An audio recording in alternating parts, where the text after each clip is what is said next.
Pronto, seguindo a trilha de cultura e vocação, como eu expliquei para vocês, as nossas palestras são divididas por blocos e as palestras, de certa forma, se conversam, se complementam. A gente vai ter o tema Mulheres, Líderes contra a Pandemia, as lições que todos devemos aprender. Só pelo tema você já sentiu a pegada, né? Pois é, ela é cofundadora da Hybrid Collab, ela é mestranda em Creative Leadership na Berlin School e Singularity Alumni. Testou meu inglês aqui. Tá certo? Com mais de 30 anos de carreira, eu quero que vocês recebam com aquele calor, bate palma, chama de maravilhosa para a convidada já ficar tranquila, para ela já entrar no clima, porque hoje está fazendo um sol fantástico aqui na capital baiana. Senhoras e senhores, recebam Ana Cortá. Muito bom dia, seja muito bem-vinda, minha querida. Cadê você? Chega à frente, que a mesa é toda sua, o povo está aqui para te ver. Ei, tudo bom, Felipe? Tudo ótimo. Tudo ótimo. E aí, bom, é sempre estranho não ver as pessoas, né? Esse período de pandemia, a gente está sendo desafiada a conseguir fazer as coisas sem esse olho no olho que a gente gosta tanto, né? Sem esse, como você falou, sem sentir o cheiro, sem ver tudo, essa coisa que faz uma falta danada para a gente. Mas vamos tocar, né? Vamos começar aí. Vamos sim, lembrando você que está aqui para assistir a Ana, que você pode participar, mande suas perguntas no chat, suas dúvidas, porque a gente está aqui para interagir com você.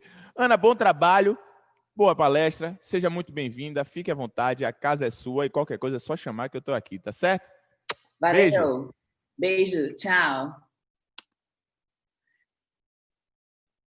Ei, gente, vamos lá começar, eu vou compartilhar a tela com vocês, para a gente já começar o nosso papo. Opa!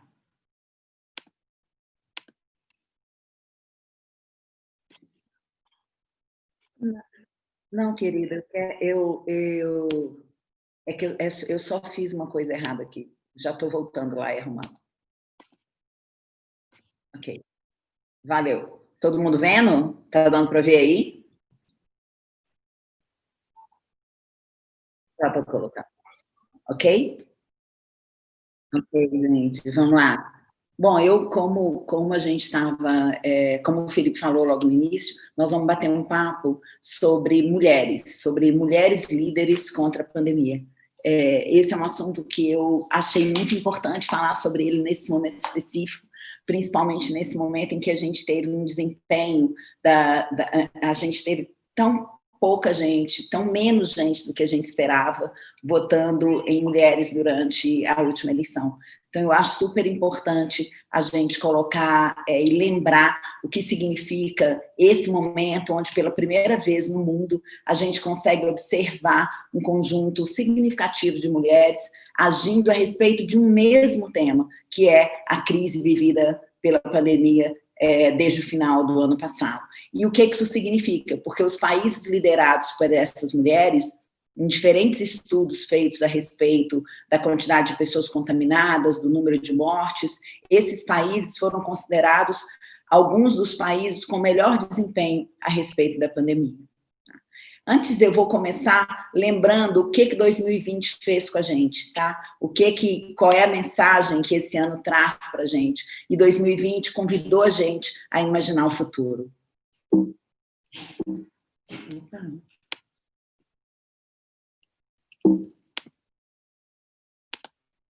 Não é de hoje que se diz: o mundo precisa mudar. E mudar rápido. O esgotamento do planeta, a migração, o desemprego em massa não são assuntos confortáveis, mas são cada vez mais necessários. A visão sombria de um futuro de escassez tem sido substituída por um sopro de esperança que nasce de um desenvolvimento científico e tecnológico capaz de reconhecer necessidades individuais e possibilitar o surgimento de uma economia baseada na colaboração e na construção do bem comum. Nas últimas décadas, temos visto crescer um tipo de consciência planetária baseada na ideia de que medidas extremas precisam ser urgentemente tomadas para conseguirmos sobreviver como espécie. Medidas, ora, relacionadas à evolução da inteligência artificial para um lugar de superinteligência, como capaz de resolver tudo, ora relacionadas ao exercício da interdependência, à empatia, a práticas meditativas, à ampliação da consciência individual e coletiva, como capazes de resolver tudo. Não é de hoje que se diz: o mundo precisa mudar. Mas ninguém imaginou que seria um vírus o acelerador dessas mudanças. Um vírus capaz de desfazer o tempo. O mundo parou. É o que vemos no mundo todo. Cidades desertas, rotinas interrompidas, planos paralisados.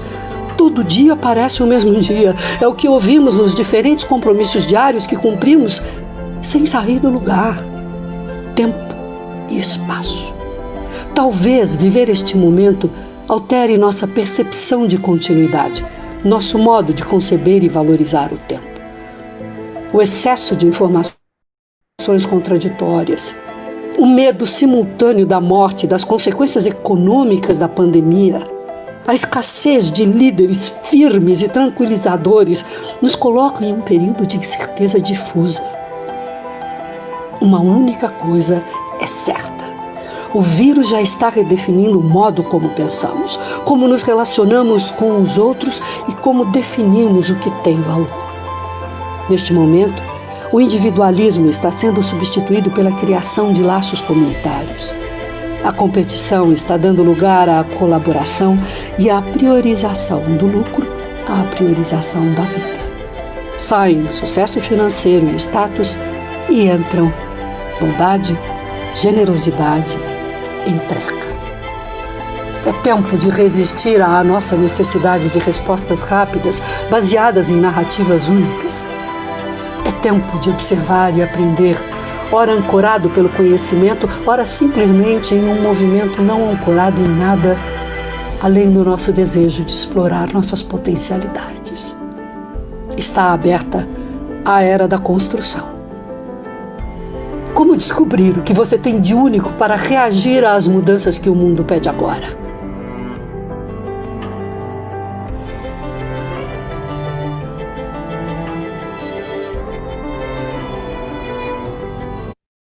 Esse é um mundo que, de uma certa forma, a gente foi convidado a pensar nele. A gente foi convidado a imaginar um mundo diferente do mundo onde a gente viveu até esse momento específico. Até porque, nesse momento específico, nesse momento que a gente está vivendo agora, o mundo desafiou a gente a buscar novas formas de fazer aquilo que a gente estava acostumado a fazer sempre da mesma maneira. Mas o mundo ainda está num lugar onde a complexidade e a interdependência estão nos pedindo para olhar para novas formas de fazer as coisas. O mundo, nesse momento, está mostrando para a gente que é urgente a criação de novos modelos, que é urgente a criação de novas ferramentas e é urgente a criação de novas regras. Pensar nesse momento específico é uma forma de ação. Pensar em novas maneiras de fazer acontecer aquilo que a gente viu acontecer até esse momento e que nos trouxe até esse lugar onde nós estamos. Ainda é branca e masculina a mão que está dirigindo o mundo.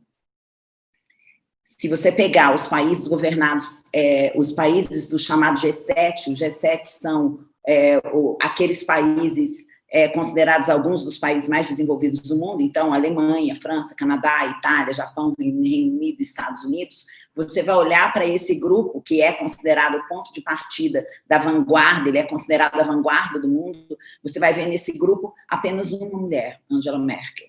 E esse é um grupo, em sua totalidade, formado por pessoas brancas. A realidade política, essa realidade que a gente está enxergando na política, ela se repete no mundo empresarial.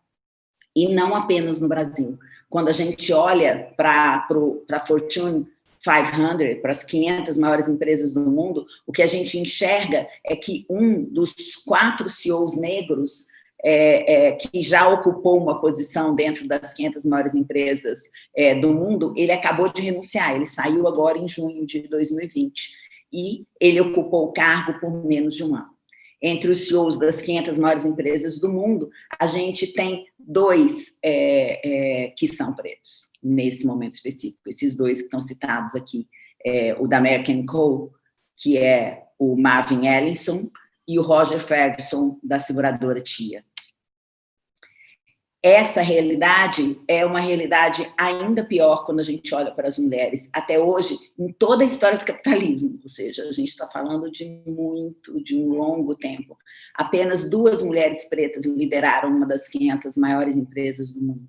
A Ursula Burns, que é CEO da Xerox, de 2009 a 2016, e a Mary Winston, que é CEO interina da Bed Bath and Beyond, que ela teve no cargo por 6 meses apenas em 2019. A foto de cima é a Mary Winston e a foto de baixo desculpa, a foto de cima é a Ursula Burns e a foto de baixo é a Mary Winston. Por que falar sobre isso é importante? Porque essa mudança ela vai acontecer a mudança que é necessário que aconteça para que essa realidade que nós estamos vendo deixe de existir, ela vai acontecer de baixo para cima, sim, ela vai acontecer nos movimentos sociais, ela vai acontecer nas ruas cada vez mais, ela vai acontecer dentro das nossas casas, mas ela precisa acontecer também na cabeça dos líderes que estão ocupando posições importantes nesse momento específico, e nesse momento específico estão definindo a nossa vida daqui a 30 anos, estão definindo a maneira que esse mundo vai ser daqui a 30 anos, independente de qual geração vier pela frente. As lideranças que estão sentadas no poder nesse momento específico, numa idade que varia de 30 a 60, 70 anos, essas lideranças precisam, de alguma forma, se posicionar de um jeito diferente. E quem está fazendo isso nesse momento específico são as mulheres, que estão redefinindo o significado do poder. Nesse slide que eu estou mostrando para vocês, vocês veem 2 mulheres que eu admiro profundamente nesse momento específico. Uma é a Jacinda Ardern, da Nova Zelândia, e a outra é a Sanna Marin, da Finlândia. Essas 2 mulheres, elas colocam como a bandeira principal que elas carregam é uma bandeira baseada na gentileza e na bondade, e e que acredita na formação de consenso como um aspecto fundamental no processo de decisão. Elas agem com foco na geração de confiança, na transparência, na colaboração, na responsabilidade e na justiça. São mulheres extremamente jovens, a Sanna Marin tem 34 anos, é a mais jovem líder política do mundo, e a Jacinda Ardern tem 37 anos. As 2 são mães. A Jacinda, por exemplo, foi uma mulher que teve um bebê durante o seu mandato, que amamentou durante o seu mandato, que em diferentes momentos se colocou presente nas estruturas com toda a autenticidade que lhe cabia e não se vestindo de homem para trabalhar ou para corresponder à expectativa que as pessoas tinham daquilo que o poder poderia significar. Essas mulheres agiram diferente de alguns homens que são considerados ícones no mundo hoje, ícones de um poder que começa a ser revisto, ícones de um tipo de poder baseado na ideia do super-herói. A gente costuma falar muito que é do super-herói branco, né, daquela ideia do salvador, daquela ideia da pessoa que protege. Elas agiram numa direção completamente diferente. Aqui a gente tem Donald Trump, Boris Johnson e Macron. O Macron é bastante diferente do Donald Trump e do Boris Johnson do ponto de vista ideológico, mas esses 3 homens, num primeiro momento, agiram utilizando modelos de liderança antigos, baseados ou na negação, ou na tentativa de controle, ou na adoção de posturas autoritárias. Alguns exemplos, o Donald Trump, por exemplo, ele foi centralizador, provocou um desentendimento entre os estados e o governo central e polarizou as atitudes. O Boris Johnson, ele negou, centralizou, foi individualista e convidou a população e levou a população a ignorar os riscos que ela estava correndo. O Macron mudou completamente de postura depois, mas num primeiro momento ele colocou o exército na rua em Paris, pedindo que as pessoas se comportassem como se elas estivessem na guerra, e esse convite não mobilizou a população e colocou a França em risco. Em sentidos completamente diferentes dos que a gente estava colocando há pouco, quando a gente falava da Sanna Marin e da Jacinda Ardern.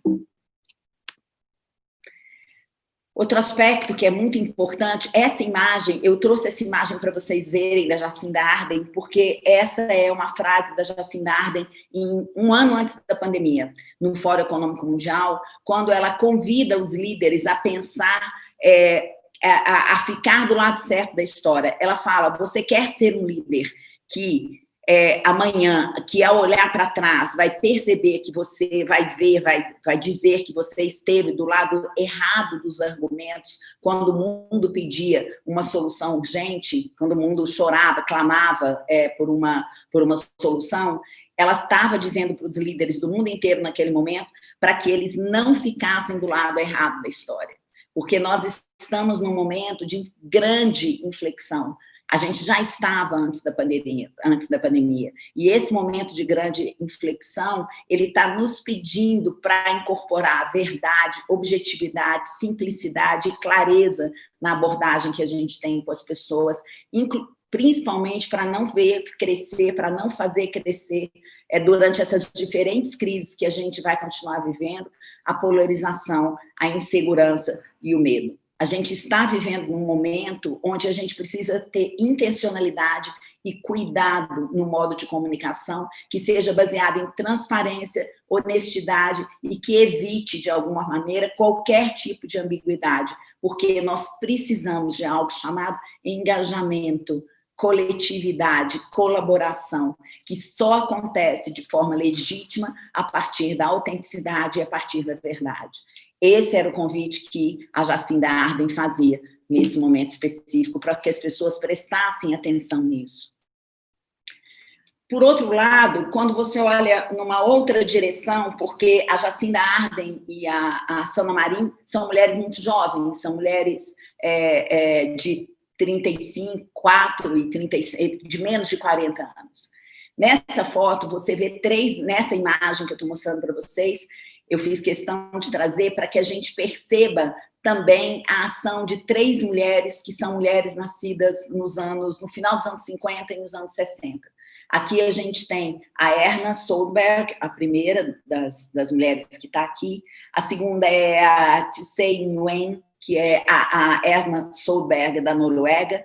A Tsai Ing-wen é de Taiwan e a Angela Merkel é da Alemanha. Se não me engano, 57 anos a Erna Solberg, 54 a Tsai Ing-wen, ou algo assim, e 63 a Angela Merkel, que é a mais velha delas. Aqui nós temos mulheres completamente diferentes umas das outras. Enquanto a Sanna Marin e enquanto a Sanna Marin... Gente, eu tenho um problema muito sério com... Ok, desculpa. Enquanto a Sanna Marin e a Jacinda Ardern são mulheres que nasceram em famílias não machistas, em realidades não machistas, tanto a Finlândia como a Nova Zelândia são países considerados entre os melhores países para as mulheres viverem no mundo. Elas substituíram 3 mulheres antes delas, então elas vêm de uma história que não é uma história talhada pelo machismo. Aqui a gente vê mulheres que cresceram em sociedades machistas, cresceram de alguma maneira tendo que se provar, todas as mulheres, eu nasci nos anos 60, todas as mulheres nascidas nessa época, que estão no poder nesse momento específico, são mulheres que vivenciaram a luta por se colocar numa posição onde tivesse o respeito, e um respeito que tinha que ser o tempo inteiro fruto de luta. O tempo inteiro ele tinha que ser, você tinha que provar que você merecia. E isso aconteceu com essas mulheres.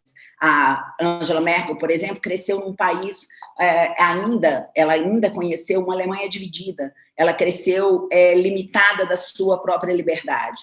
E essas mulheres lideraram... e todas as 3 são mulheres mais conservadoras. As 2 mulheres anteriores são mulheres progressistas. Eu fiz questão de trazer essa diferença para que vocês percebam que esse estilo de liderança do qual nós estamos falando, esse modo de olhar para o mundo do qual nós estamos falando, ele não é geracional. Essas mulheres fizeram uma gestão da crise absolutamente humanitária. Apesar de toda a sua história, Elas foram mulheres que olharam para a pandemia e olharam para os seus países, reconhecendo a desigualdade, reconhecendo a interdependência e, diferente das outras duas mulheres que nós citamos, da Jacinda e da Sanna Marin, essas duas mulheres, além de olhar para dentro dos seus países, elas exigiram uma resposta global imediata, baseada na cooperação entre todos os países para proteger os países mais fragilizados. Essa é a Erna Solberg. Durante o momento mais crítico da Covid-19, ela agiu extremamente rápido, a velocidade foi uma das marcas da Erna Solberg. Ela foi a primeira líder mundial a se manifestar publicamente, ela pôs o dedo no nariz do Donald Trump, dizendo, quando o Donald Trump disse que ele iria tirar o dinheiro da Organização Mundial de Saúde, ela afirmou que ele estava tendo a resposta errada para o problema. Graças a ela convocou todos os países do mundo a se organizarem para suprir a ausência americana quando os Estados Unidos saiu, e graças a ela a gente tem hoje um fundo de doadores. O fundo de doadores global foi criado com uma velocidade incrível. Ela levantou dinheiro de diferentes países do mundo, prometendo $1 bilhão para a distribuição de qualquer vacina que fosse desenvolvida contra a Covid-19. A grande preocupação da Erna Solberg estava em relação aos países mais fragilizados. Ela também convocou uma coletiva com a imprensa e ela falou com as crianças do seu país, não com os adultos. E foi muito especial, porque a mensagem dela era uma mensagem que importa e que chegou até as pessoas adultas também. A mensagem dela naquele momento foi que estava tudo bem em sentir medo. Não tinha problema nenhum você sentir medo naquele momento específico. E se você pensar bem, todos nós, de alguma maneira, queríamos, naquele momento, que alguém dissesse: tá tudo bem sentir medo. É natural que você sinta medo nesse momento específico. Esse modo de agir não autoritário, esse modo de agir que acolhe, onde você reconhece o sentimento do outro, é uma das marcas das mulheres que estão liderando alguns dos países com melhor desempenho em relação à crise nesse momento. A Erna Solberg, ela defende a ideia de que não é possível você combater a Covid-19 enquanto você esquece os Objetivos de Desenvolvimento Sustentável da ONU, que são aqueles que estão falando a respeito da questão humana, da questão social, da questão ambiental. Esse não é um ponto qualquer, porque durante a gestão da crise, quando todos nós ficamos trancados em casa, um conjunto enorme de questões a respeito a respeito do meio ambiente se transformou em problema.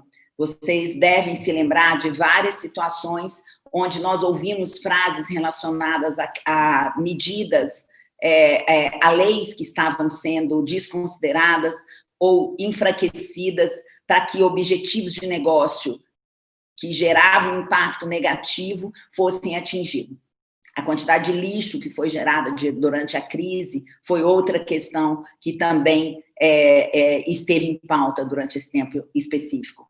E o que ela coloca o tempo inteiro não adianta resolver a crise, não adianta resolver um problema ignorando a existência dos outros problemas. Não adianta resolver a questão da crise como se a gente não tivesse toda a questão ambiental e toda a questão social com a qual lidar. Tem um ponto muito importante sobre a desigualdade que eu gostaria muito de colocar para vocês, que diz respeito é muito comum a gente ouvir pessoas dizerem que a desigualdade foi percebida, que a desigualdade ficou visível. Na verdade, a desigualdade sempre esteve visível. Só existia um conjunto extremamente grande de pessoas que não queria ver. E, infelizmente, uma boa parte dessas pessoas estava no poder. Uma das razões pelas quais a discussão da desigualdade ficou visível, uma das discussões pelas quais nós estamos uma das razões pelas quais nós estamos vivendo esse nível de desigualdade que nós estamos vivendo hoje, é o fato de que nós,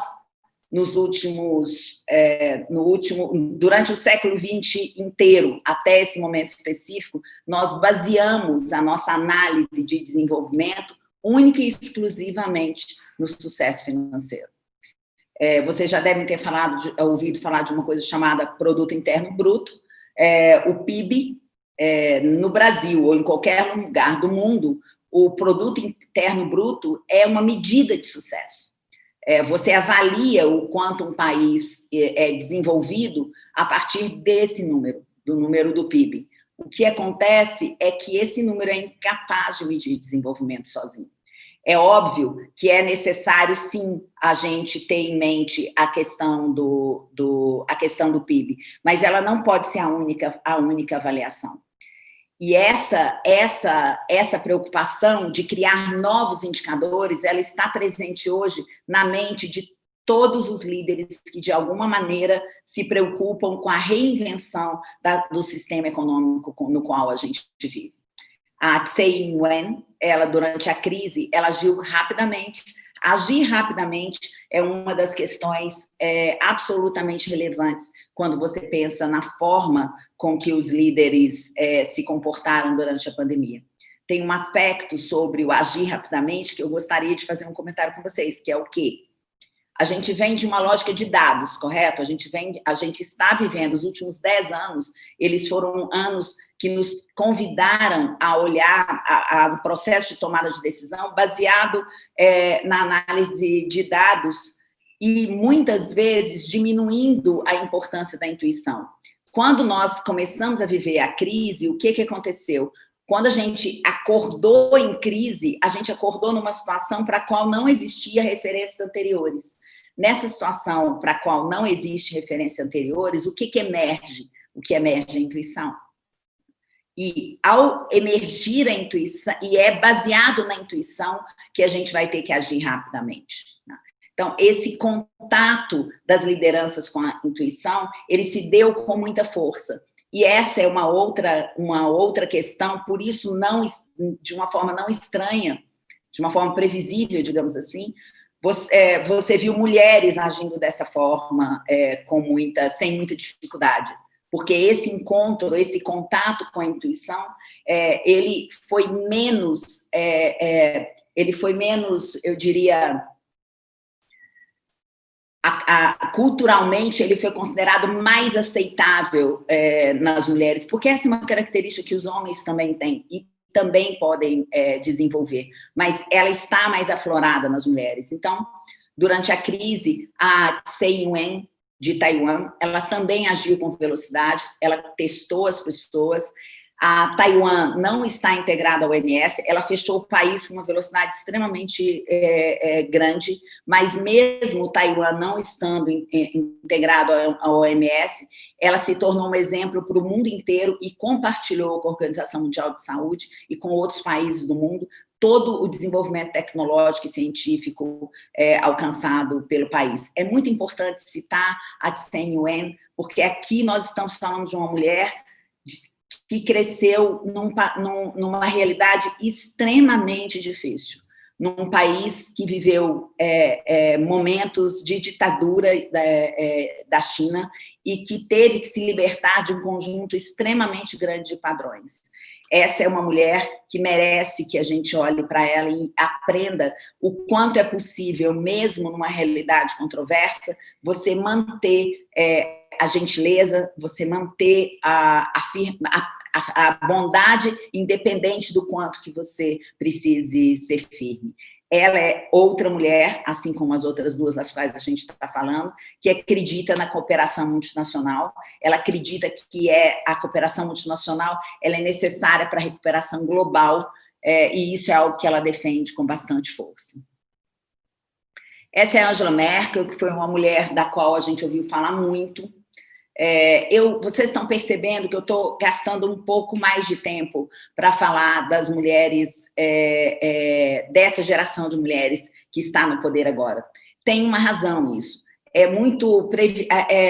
de uma certa forma, é natural que a gente espere de mulheres como a Sanna Marin, que a gente espere de mulheres de 34, 37 anos, uma atitude mais conectada com o tempo atual, pelos motivos que nós falamos, porque elas viveram a luta, o último momento da luta feminista. Elas principalmente essas mulheres que cresceram na Nova Zelândia e na Finlândia, que cresceram sobre um momento de desenvolvimento da questão da relação entre homens e mulheres completamente diferente desses momentos que foram vividos por essas mulheres acima de 55 anos, que eu estou mostrando aqui agora.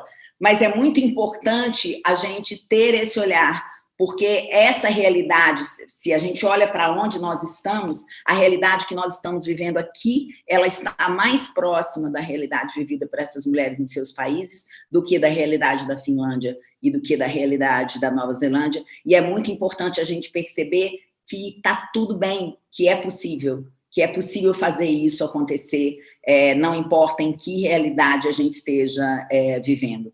Um aspecto importante da Angela Merkel que ela agiu de uma forma extremamente humana e ela em momento algum ignorou o quanto era difícil para a população, principalmente a população alemã, quando ela teve que dizer para a população que eles não poderiam sair de casa. Essa foi uma cena extremamente emocionante. Ela se emocionou ao dizer, e ela disse: eu gostaria que vocês entendessem o quanto é difícil para mim, que fui uma mulher que teve a sua liberdade controlada pelo Estado, dizer para vocês, nesse momento específico, não saiam de casa.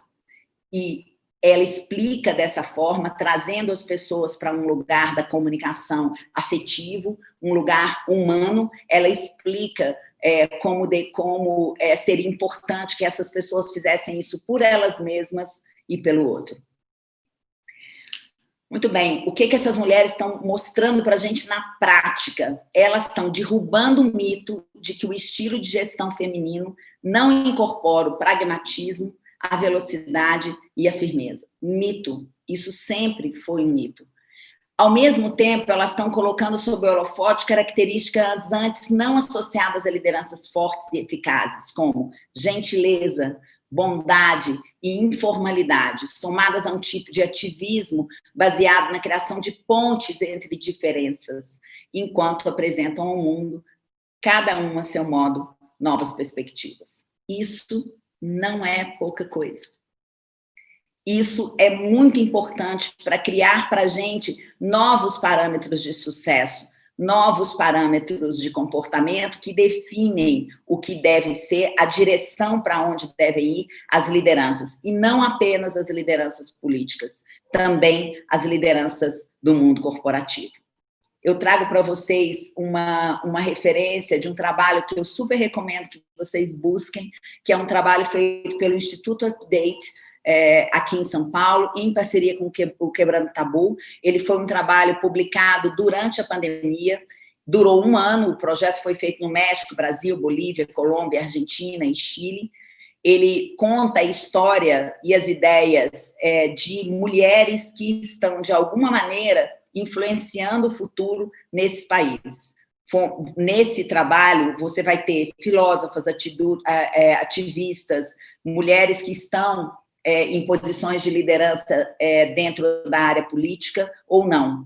E o que é interessante no comportamento, no modo de agir dessas mulheres, é que elas têm a ousadia de questionar o status quo para redistribuir o poder e a convicção de que o momento de agir é agora. Ou seja, a gente vê nessas mulheres as mesmas características sobre as quais nós estamos falando quando a gente está olhando para essas mulheres que estão em posição de liderança nos países que nós analisamos. Falando um pouco sobre a América Latina, que é o lugar onde a gente está, até 2020, até 2020, é o país que mais é a região que teve mais mulheres nas chefias do poder. A A gente tem aí a Laura Chinchilla, a Michelle Bachelet, a Dilma Rousseff, a Cristina Kirchner, a Violeta Barros, a Mireia Moscoso. Essa não é a realidade da América Latina nesse momento específico, e é importante a gente fazer esse ponto. Junto com um outro ponto, segundo a ONU, a América Latina, ela é, no mundo todo, ela é o território mais perigoso para as mulheres fora das zonas de guerra. É exatamente esse dado.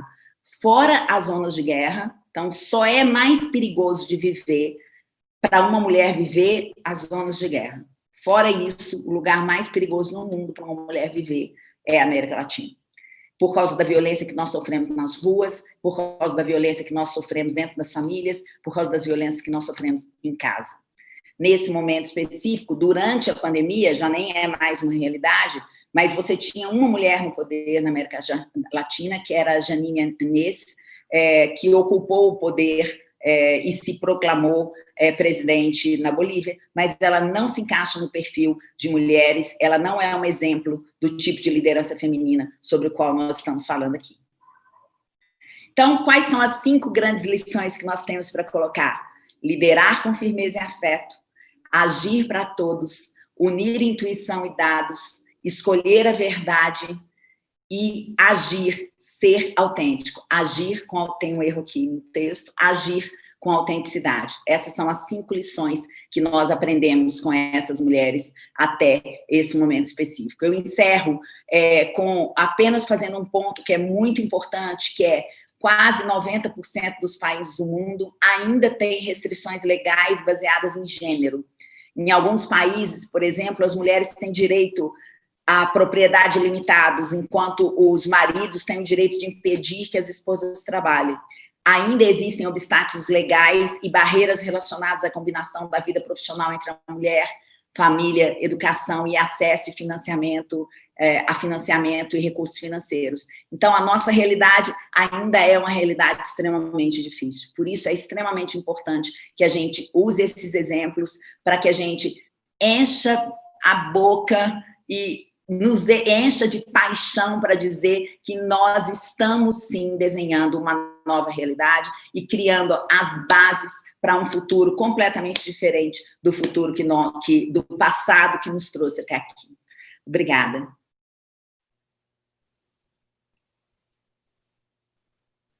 Estou te ouvindo, não. Estou te ouvindo, não.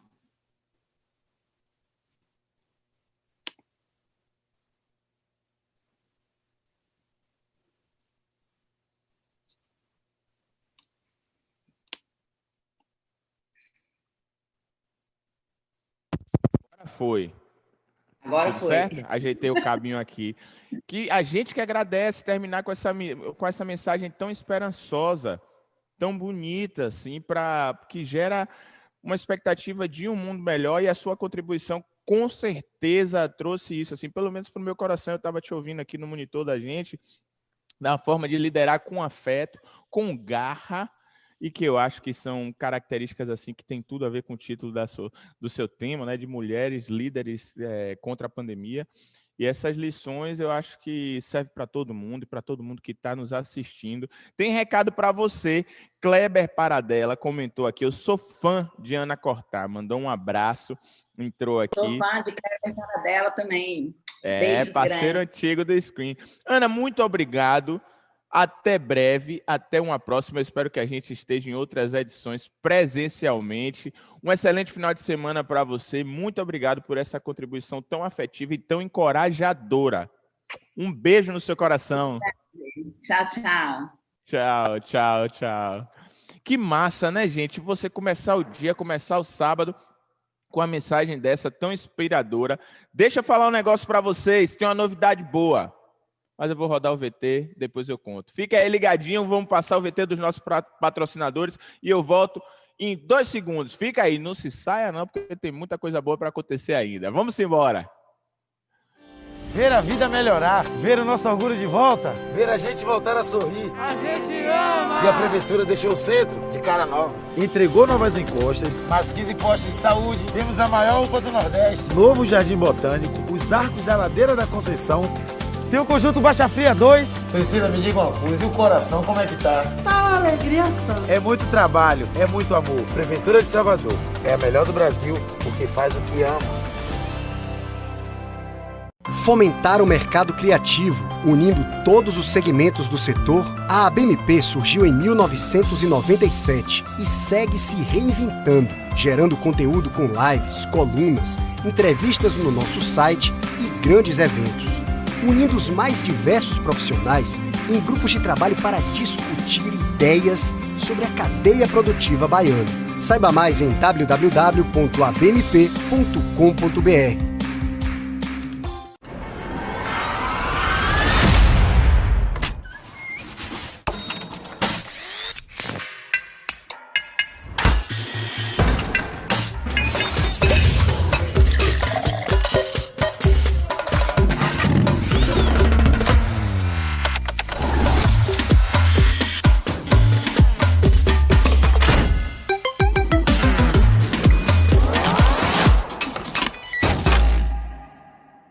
A Simpla tem uma novidade para você, o Simpla Play, uma ferramenta completa para quem produz conteúdo. Crie já o seu curso online no Simpla Play.